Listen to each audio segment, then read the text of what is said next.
Hello everyone! This is it, pusit. Dahil masagana ang ani ng harvest ng pusit sa Leyte at nakauwi yung coworker ko sa Leyte, nagdala siya ng pusit at tinala niya dito sa Manila. Yes, of course, niluto muna ito niya sa kanila para hindi mapanis. So this is it, isang box ng pusit. Kaya tara, magluto na ta, kay gigutom na ang iyong katamsi. Yes, dahil as in, barato na daw kayo ilang pusit nga to sa Leyte. It costs 200 per kilos or less than 200. Unya, diri sa Manila, it's cost 400 pesos ang kilo. Since naka-freezer man ni siya, so magkuha lang tag, igo lang atong makaon, then atong i-microwave, atong i-reheat, para atong lutuon og balik. So, ang technique ni is akong gisahon og balik. Umaw na ni siya, ako na siya na microwave. So, nag-ready na ko og mga lamasons like tomato, ahos, bombay, and then maghita sa pan of kanang butter, and some oil, gamay, para dili sayang. And then, of course, that, igisa na tong pusit ni mong balik. Kung naa kay, like, sayote, mas dindot kung naa vegetables nga imong isagol diha. But since wala ko vegetables, so maura na akong technique sa pagluto. So, dali na kay na maluto, kay since naluto na siya. So, ikaduhan na ni siya, meaning na double kill ni siya og luto. Kay para, dili sa siya madaot, kay gipahubasan man ni nila.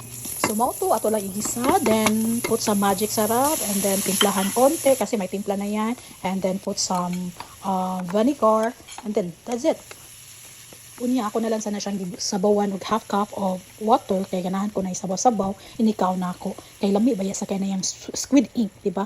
Nga ito ibahog sa atong kanon mga hinday dong. So this is it. So nami pang konsumo for a weeks. So depende ka na sa pila ni nang lutuon, kay naka-freezer naman ni siya. Amo naman ni siyang bahin-bahin sa freezer kung mga namang lutuon, Lunes, Martes, Miyerkules, until mahurot. So, asa ka na lami kayong pusit from Leyte. So, hinatag ni Kuya yung shout out ni Sharon Galano. Kuya, next time pagdala na sa pusit kay maglami dyan siya. And then, barato ra. So, salamat sa nagdala. So, gi-travel yun ni from Leyte going diri sa Manila. So, mayanday dong, uban ko ninyo o mga unata.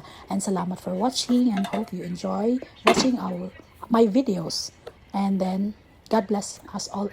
And now, let's eat my delicious pusit.